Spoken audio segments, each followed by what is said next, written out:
Hey there, everybody. As you can see, my daily driver had a little altercation with some local creatures of the forest.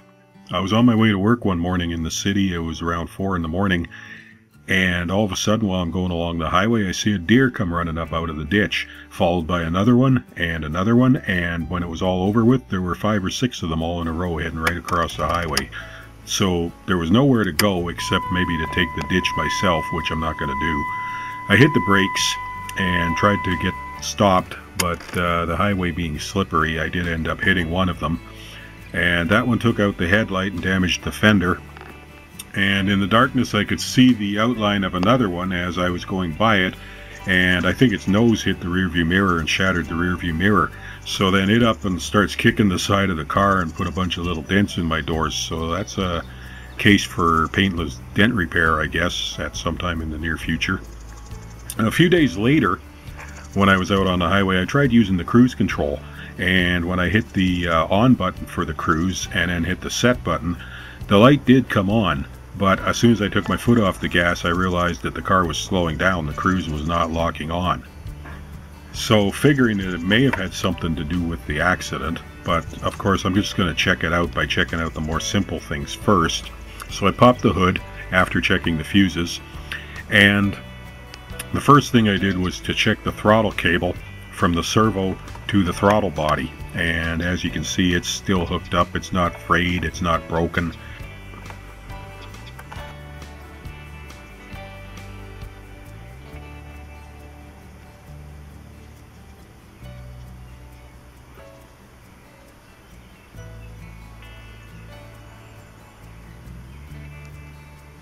So then I started checking vacuum hoses. I checked the hose from the intake manifold back to the little terminal on the firewall, and from there it goes to the servo, and then there's another hose that goes down from the servo toward the front of the car. It goes underneath the computer, underneath a bunch of wiring, and it goes through the rad support into who knows where. But I'm thinking maybe now I'm getting close to it, because it is that corner of the car that was damaged. So I'm going to pull the headlight out and have a look.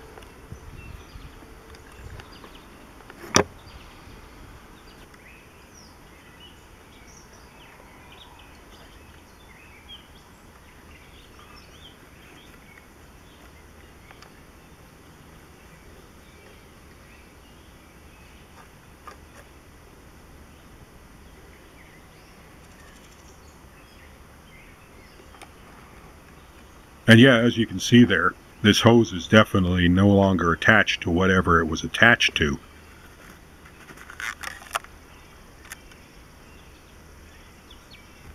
Now it looks like there was something here.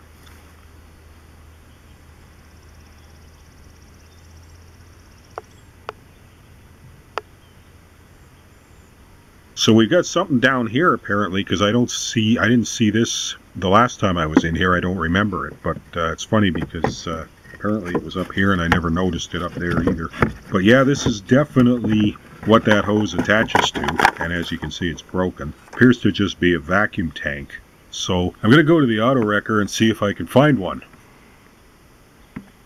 Now here we are at the auto wrecker, and I did find a vacuum tank, and I also found a couple of these time delay relays that I was looking for my 71 Chrysler, also known as the Mystery Cruiser. And I also found this remote passenger side mirror that I just may be able to use it on the Mystery Cruiser in the future. I'm going to see. It's a remote mirror. Now I believe the ones for the 71 actually are not remote, but it would be cool to have the remote. I can always put this control under the dash somewhere, maybe mount a little bracket or something to put it there.